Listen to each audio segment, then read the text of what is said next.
So it was trying to do this now personally, and I said, no, I know. So interesting. No, that's Whitney. You're right there. Okay, well, there's Nick. There must be.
This is the concept of changing a policy for not allowing citizen input during commission meetings. So as I say, I think there's a difference of concept here. So when I say items that are not on the agenda, it's just for the purposes of public hearings or not public hearings. Here's an email. This is open record, the concept of changing a policy for not allowing citizen input during commission meetings. So as I say, I think there's a difference of concept here. So when I say items that are not on the agenda, it's just for the purposes of public hearings or not.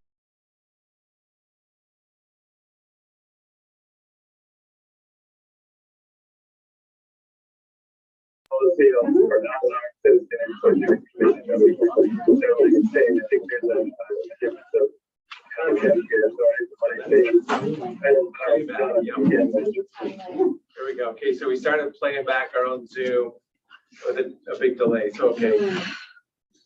New system.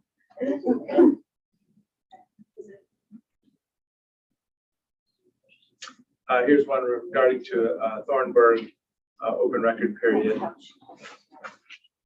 Thornburg is a land use process we're working through right now. Inaccurate property lines in southern Deschutes County. Thanks, good emails. Advocating for transient room tax for affordable workforce housing. Same topic, 2 citizen input regarding workforce housing proposal. Adverse health effects from planes around the Bend Airport. And finally, citizen input related to land use and air traffic effects on wildlife regarding the Bend Airport again. So thank you very much for organizing that and providing that. So these are inbox items, but we're also printing them out and acknowledging them as public input during the board meeting. So with that, item number 1, preparation for our hearing, amateur ham radio facility amendment. Hello, commissioners. Nice to see you. So I'm Nicole Marvell. I'm a senior planner with Deschutes County Planning. So today I'm here for a work session of the hearing that's taking place this Wednesday, the 15th. So this is a legislative item. It's a county-initiated text amendment relating to our amateur radio facility code. So quick background on this: during our 2021 CBD work plan development process, we heard feedback from the ham radio community, in particular one gentleman, Tony Partain, who had gone through the process pretty recently to establish a amateur or ham radio facility on his property. And he ran into a few barriers in our code. So mostly this requirement for a written statement of compliance from Oregon Department of Aviation, the FCC, and FAA. And also there's a lack of clarity in our code about what type of land use was required. So through this process, we've been working with the ham radio community, the building division, and Oregon Department of Aviation to take a look at our code and see how we could streamline it. And so what we have before you for the hearing on Wednesday is cleanup of this code section that essentially adds 2 tiers of regulations based on height. So for the smaller scale facilities, those under 70 feet, which are the most common in the ham radio community, they also fall under a specific section of Oregon Revised Statute.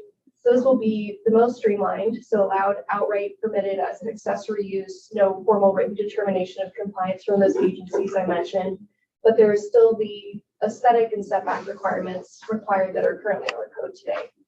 So that helps with sometimes some of the neighbor issues that come up with these facilities. For the larger scale facilities, those between 70 and 200 feet, we're adding a different tier in our code, which explicitly does require land use review. And that's because of just some additional impacts due to the size, the necessary coordination with the airports, depending on the location in the county, and also some additional requirements from the FCC. And then that section of code also maintains some aesthetic requirements as well. So we took these amendments to the Planning Commission. During that process, we received oral testimony from 2 individuals. One individual just expressed general support for the amendments and had some questions about some of the height requirements and how they interact with the airport zones. And the other public comment we received was concern about the impact of these facilities on view sheds and view corridors. In that item, I wanted to mention that currently in our code, which we're keeping, if someone wanted to establish one of these facilities in a landscape management zone, height would be limited to 30 feet. And depending if a building permit were required, there would be some additional screening requirements in play. So we do feel like the code does address the concern about visual disturbances in a landscape management zone. But in terms of larger view sheds, our code doesn't regulate view sheds outside of the LM zone. Other than that, the Planning Commission did vote unanimously to recommend approval of the amendments. And really today I'm here to ask if you wanted any additional information for the hearing process from staff. And just happy to answer any questions. Any questions, Commissioner? So 200 feet is the highest for even big people in this operation? Yeah, absolutely. So for ham radio facilities, just for amateur radio facilities, currently in our code, there is no height maximum. And in talking with the ham radio community, they essentially said there's really no reason why we would need to go over 200 feet. It's very expensive. And for the type of transmissions they need for kind of the work that they do, they wouldn't require it. So we are proposing to add the 200 feet maximum. And that's mostly because once you get taller than 200 feet, additional requirements come into play in our resource zones and with the FCC. So do you know that the tower that AT&T is putting in on the east side of Bend off of Highway 20, what's their tower limitation? Do you have, I mean, I know that was it was the Gary Sherman case. I'm just wondering what was the tower type there? Yeah, I think Will can assist. And I did also want to mention, this came up at the Planning Commission, whether or not someone could co-locate an amateur radio facility with a wireless telecommunication facility like a cell tower. And our code does not allow that. They would be separate. I was just wondering. So how tall is that one going to be able to be? Yeah, so Will Groves, your planning manager. That tower has a limit of 150 feet under our code, and those are regulated entirely separately. So these are typically owner-operated amateur radio facilities around property. The AT&T tower, for example, comes under a wireless telecommunication codes, and there's all sorts of federal regulations as well as state and local code that apply to those. But you're saying the maximum tower height for that is 150? Yes. But the ham need 200? You could potentially reduce that maximum height. That was just based on our conversations with the ham radio community. That was the number that they mentioned, where practically they wouldn't really see anyone proposing that. And again, other code items, ORS items come in play over 200 feet. But if you wanted to limit that to say 150 feet, you could explore that. Well, it is interesting that AT&T has to be at 150 and they can be up to 200, but maybe they need greater capacity. Maybe that 50 feet makes a difference in their reach. Potentially, I've never done ham radio, so Yeah. you're an expert. Around the world. I think that's a great question. I can reach out to some of our contacts of the ham radio community and just ask for a little bit more information. I think the only other item is amateur radio facilities, since they're typically an accessory use on a property. I know that they have a slightly smaller diameter. They're a little bit less of a large scale. I guess they have less of a mass or a footprint compared to wireless telecommunications facilities like AT&T's. But yeah, happy to gather more information. Well, I think, and I mean, this would be a good discussion for Wednesday also. So really, we're here for the structure of the meeting. But my first thought is, I mean, the idea that between 70 and 200 is a whole different discussion than 70. I think that's the crux of this. Because if somebody's going to go up to 200, there's going to be, FAA and all kinds of checks and balances there. And I don't know about maximum heights. 70 was the magic number. Okay, great. So this will be a public hearing on the matter. Anybody can testify, legislative matter, kind of open to the world. And I just kind of remember back, it's just one of those little projects that fell right into our capacity here, which was nice. Yeah, I mean, if you can reach out to whoever's engaged about, what does it mean to go past 100 feet or 150 to 200 feet? We may or may not get anybody who will answer that, but that's fine. Certainly happy to do What that. an example of an amateur radio tower at 200 feet. Absolutely, happy to do that. And I don't think we're expecting significant testimony, but if you did want to set any time limitations, we're happy to include that in our staff presentation. So yeah, 3 minutes, just like, my experience is 3 minutes if if you're prepared and even if you have a lot of content, 3 minutes could be quite a bit of time. Very good. Excellent, thank you. Thank you. See you Wednesday. Thanks, Nicole. Item number 2, preparation for public hearing, housekeeping amendments. Good afternoon, Commissioners. Tom Collins, Associate Planner with CDD. Also, here similar to your last item, this is a work session for a upcoming public hearing this Wednesday, the 15th. This is for our semi-annual housekeeping amendments.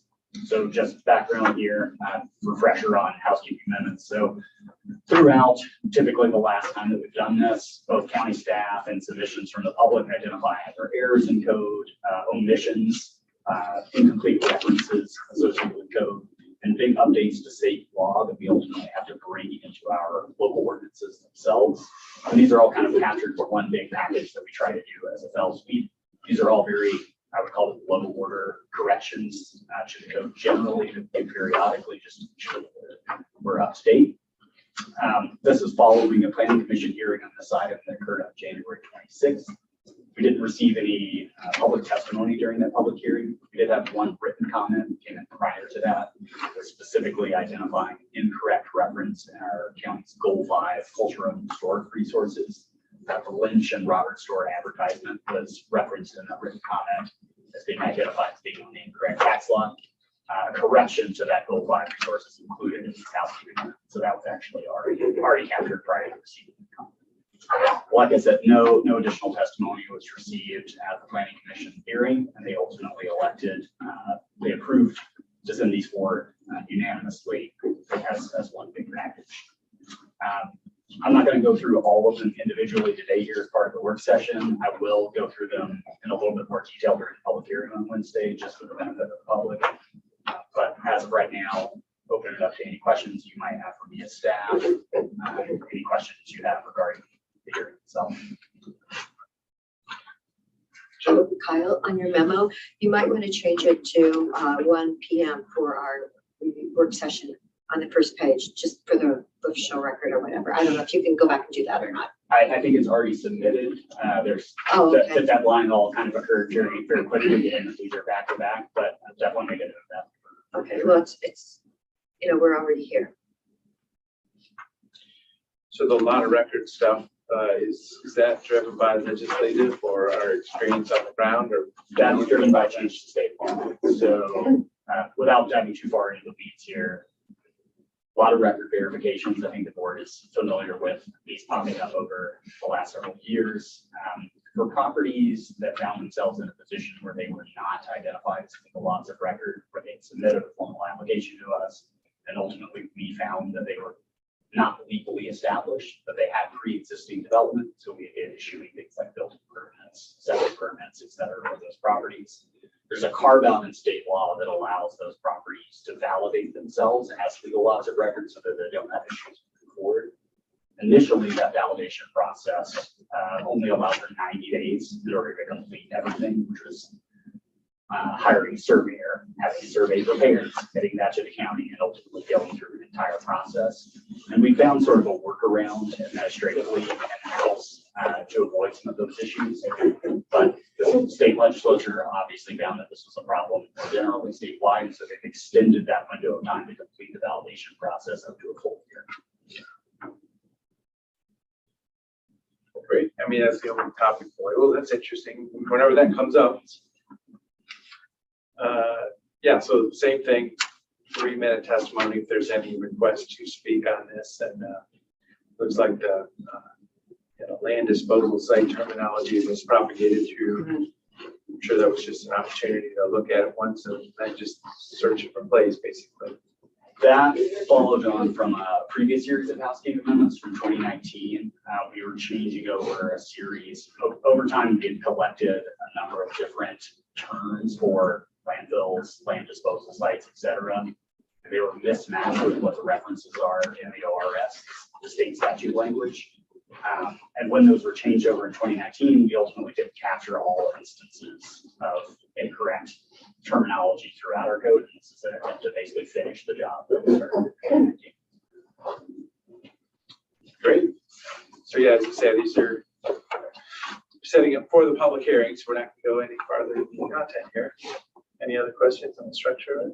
No, Thank you. Thanks, Commissioner. thanks, Kyle. Item number 3, request to terminate improvement agreement from, what was it, 96? Interesting. All right. Thank you.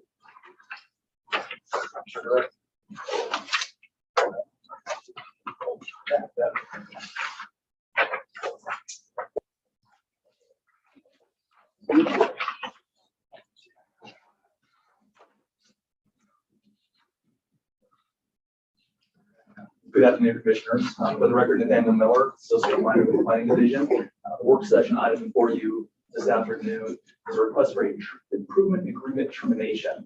The file reference is 247-22-000544-IA. So just so the other ones were preparation for a public hearing. This is kind of a action item, or I don't know if we're going to make a final decision today, but Correct. I'm just switching modes. I need to remember that. Sorry, so this work session item is in preparation for the consent agenda, which is happening Consent agenda. On Wednesday? on Wednesday, February 15th.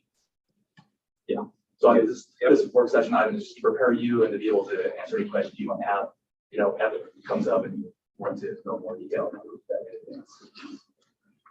So, so the file reference is 247-22-000544-IA. So some information and detail on the proposal, as explained in the staff memo. The applicant requested termination of the improvement agreement that was associated with the Windhaven Park Phase 1 subdivision. This is also attached to their property as well. The subject property is located at 1950 Northeast 2nd Street in Redmond.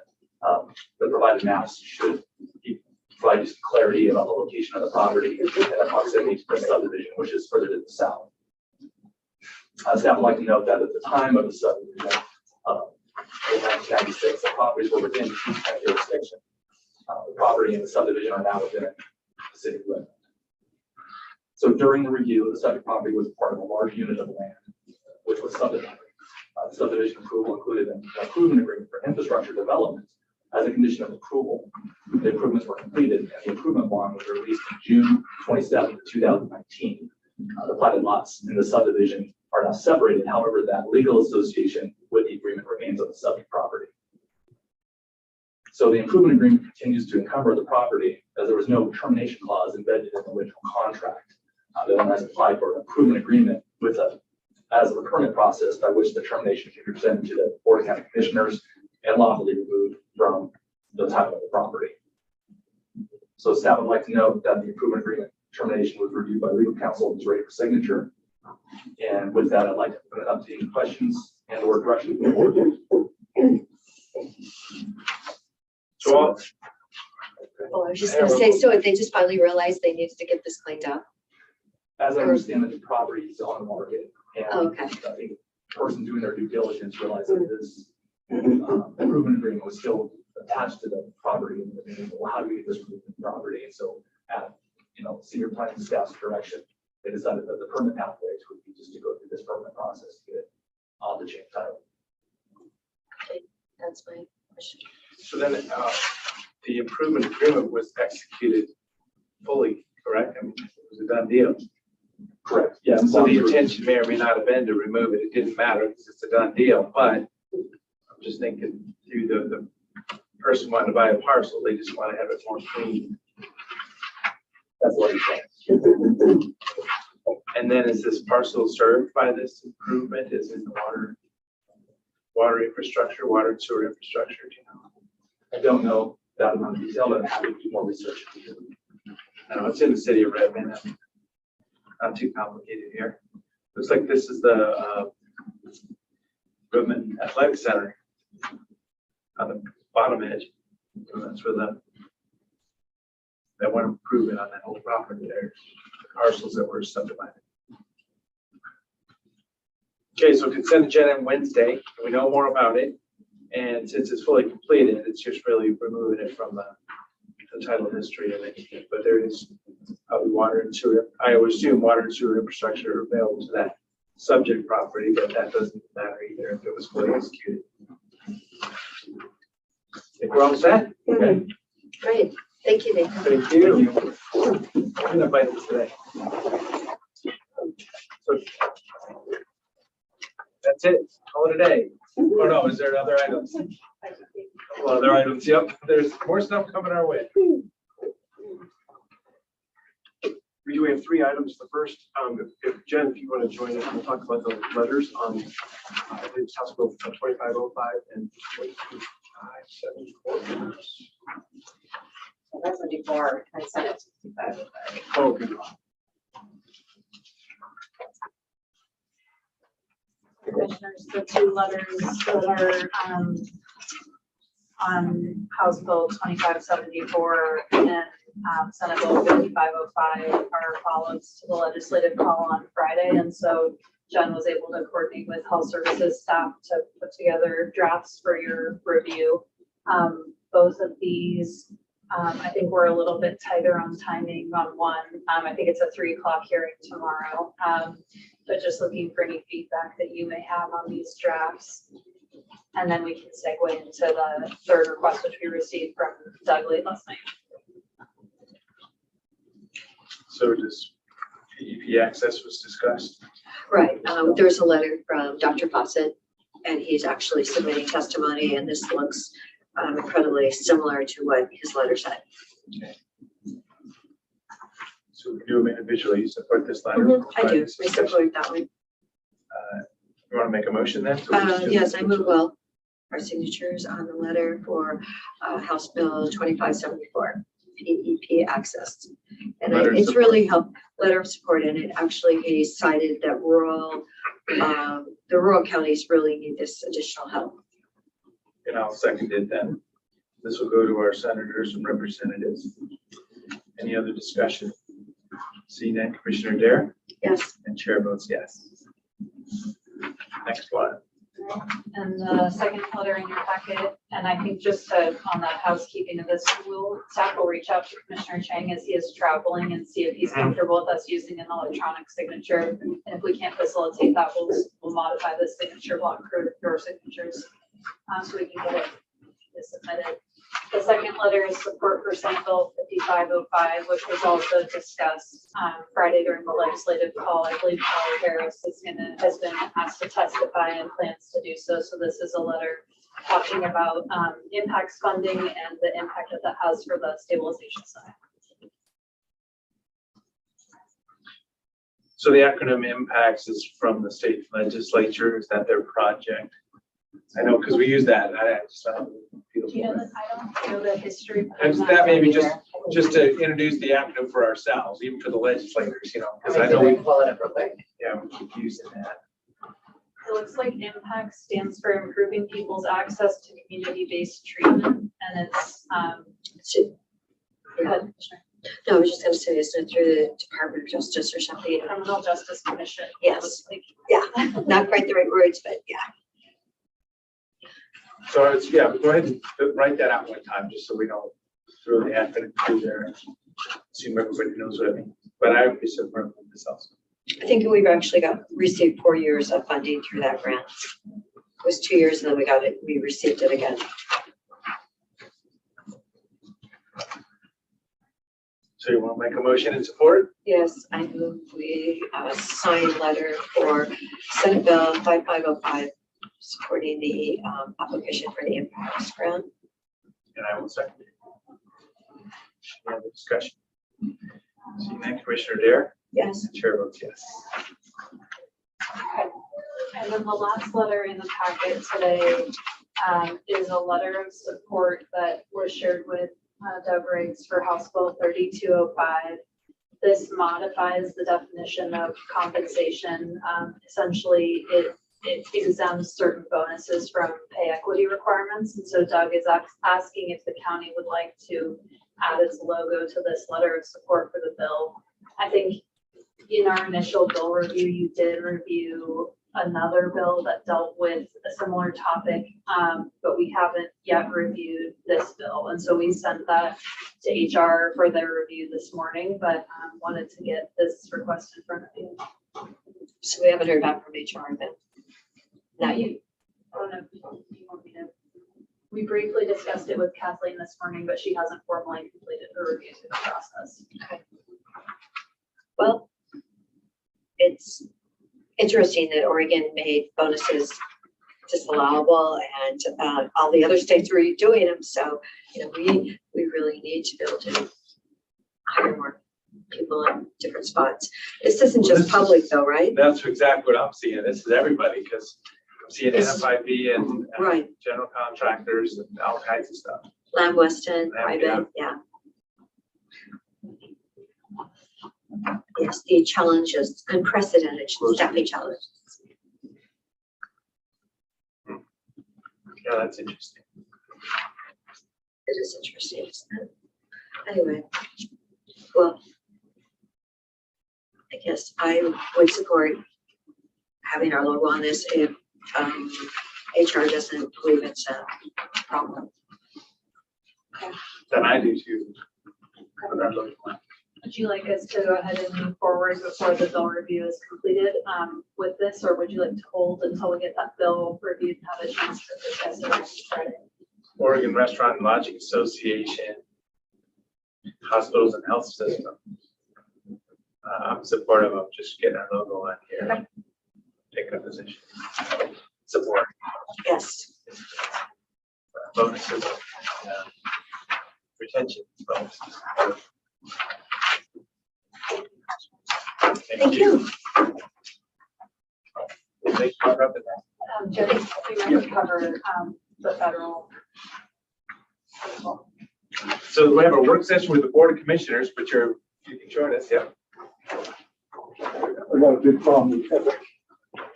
Yeah, so we're in the middle of some action items. If you want to hang out for a little while, we have. I'll hang on. There you go. I was hoping to maybe talk to you, Brett. You're probably cool. We'll talk to you in a few. All right. So, okay. Our next agenda item is to prepare for the board's presentation on February 16th, this Thursday morning. How did that sneak up on us? This Thursday morning at the La Pine Sun River Chamber of Commerce. And the purpose of the board's piece of the larger presentation with other organizations and individuals is to talk about how Deschutes County supports local businesses. So we can certainly begin to prepare that in a very short order. Stephanie will help us prepare that. And we have a number of ideas we can begin to.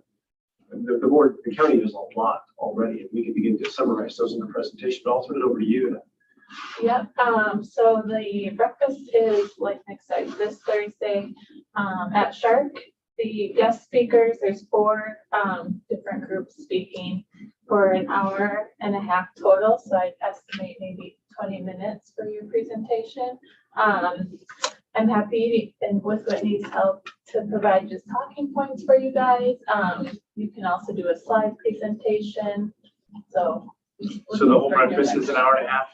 Let's see, it starts at 7. The breakfast starts at 7:30. Yeah, and then speakers start at 8 till 9:30. And yeah, so these are going to be business people, and they'll be itching to leave at 9. Right. That's my thought. So we probably should aim for 10 minutes and 4 slides. It's just, Right. there you go, the kind of scope of what we should And be see doing. if we can be first. Well, I think we're second or third on that list. Are we? Yeah. So as long as I we're not thought we were last. first. I think Commissioner DeBonne, I think in the introductory email, you might be billed as the second, but who knows how that will relate in terms of Yeah, speaking. we could be order. last. You never know. Yeah, so we should plan on 10 minutes of, Okay. as I say, 4 slides. One of them could be a list of our investments and what we're doing. Also our efforts for economic development committees in all the towns and EDCO proper. And I'm involved with the workforce consortium, which is the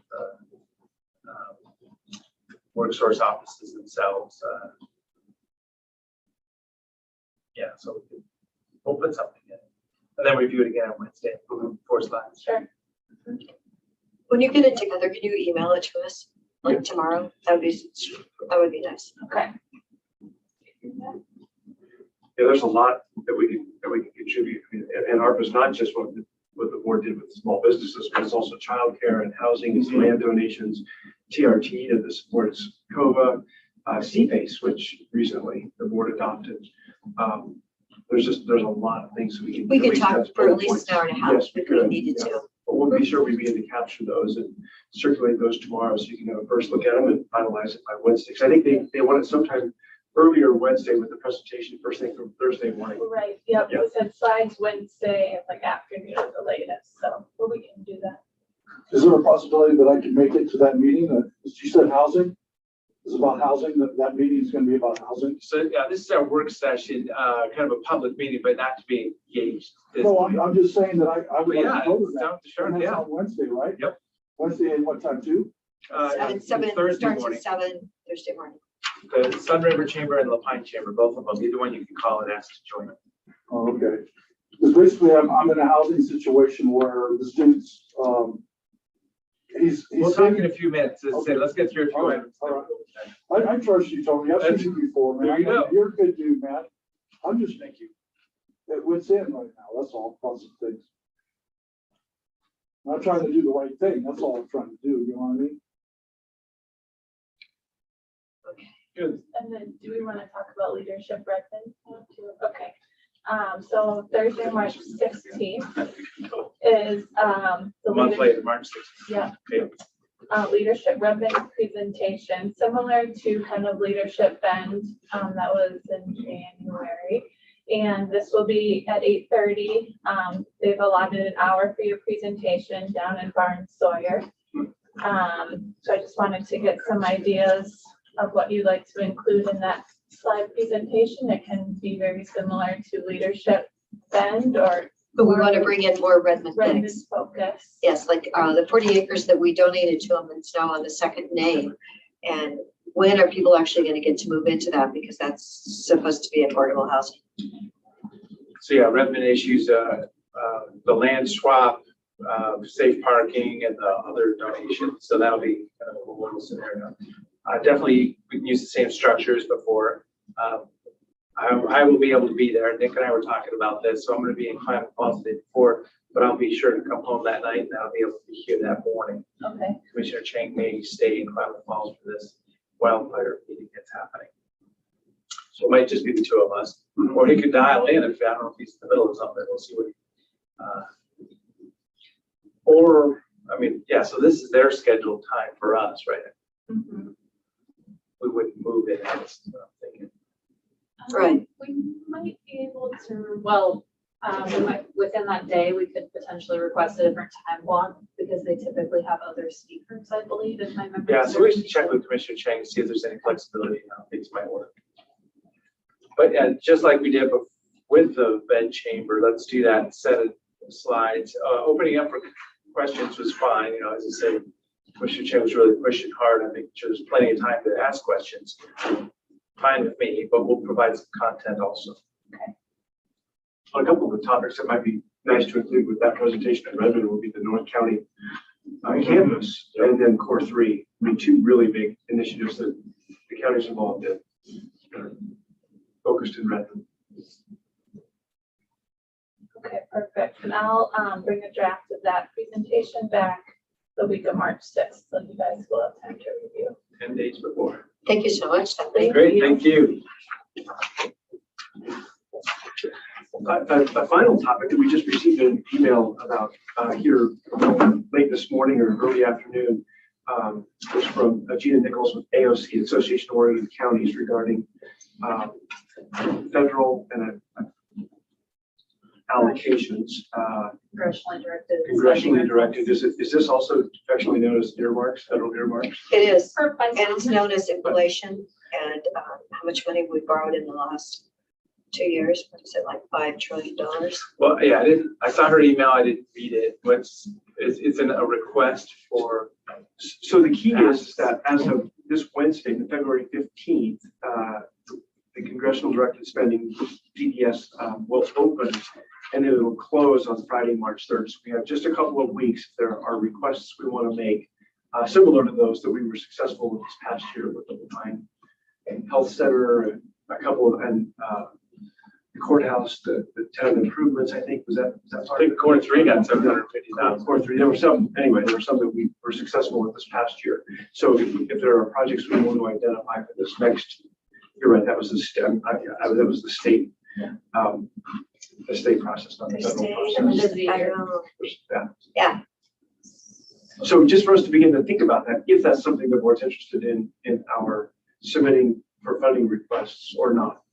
And then if so, we need time to prepare letters and supporting documents, things of that nature, as we did, I believe, this past Do we have to year. ask for money to clean up China Hat?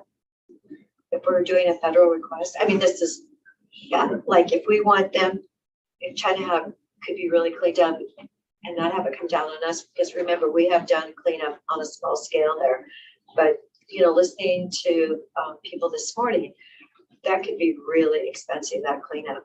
And they always say they never have enough money, right? Isn't that what they say? We could certainly do some additional research and see if that would be eligible and what letters of, depending on the type of project, there's certain letters of support you need to obtain. So we could flesh that out and come back to you on that one. Well, I just don't want it to be an excuse that, oh no, we can't clean it up because we don't have any funding. Well, so I don't mind going through an exercise of figuring out, what are some good capital type asks or whatever. Say politically, it's kind of an awkward time to do that. Knowing the spending limit of the United States of America has to be negotiated and all this push and pull happening in DC. But if there's an open window, we should definitely take a look at what we could do. I think we're trying to make sure it's on your radar so that we can talk about it here in short order and proceed if so. Wonderful. Great. That's what we have. Those are the three big topics we have for today. Okay. So on Friday, I was able to speak at this Dunn Carney's Ag Team Summit. Dunn Carney's law firm out of Portland, and with slides that were provided. Oh yeah, and Stephanie was, I guess I could have asked her. Thank you when she was here. They integrated our slides, our Deschutes County slides right into their format. So it worked out great though. I mean, I was able to talk about Project Wildfire, fire-free, defensible space, what we've been doing for the last 30 years. I showed a 10-second video clip of ember showers, so everybody understands this is what you need to be thinking about. Is your house going to be resilient to this ember shower? And then I concluded with, we'd like to separate the fire map from the accessory dwelling units. There's about 120 people there maybe, and half of them had dirt under their fingernails. Is the concept there, and half of them were farmers. So it was really successful. Anything else, Commissioner? There? But the elk herd in Sisters was split yesterday morning on both sides of 126. Oh my gosh. And there was a gentleman who just had his pickup totaled last night. It was like Monday or Tuesday. He had an elk right out down by Cloverdale. So, they are so big and they're so magnificent, but it was like, oh gosh, you've got to be so careful when you're out there driving. And I'm hearing that the herds are split in several different spots, but who was telling me that they're really doing an enormous amount of damage? Like, because they go through people, how do the ranchers, the farmers that are having them have their fences destroyed, who picks up that cost? It's really quite expensive. So anyway, but they are beautiful. So anyway, people need to slow down. Yep. Slow down because, oh my gosh, you do not want to hit an elk. Okay, anything else? So there's a big meeting Wednesday. Yeah, EOCA meeting at 2 o'clock today. 2 o'clock. Yeah. So are you going to dial into that? I'm going to dial in. And then what about phone call tomorrow morning? Is there one tomorrow morning? There was last week. Maybe I don't think, is there one the next tomorrow? week. It's hard to know. It was every other, then it was every, does it show up tomorrow? It shows up tomorrow on my phone. I don't know.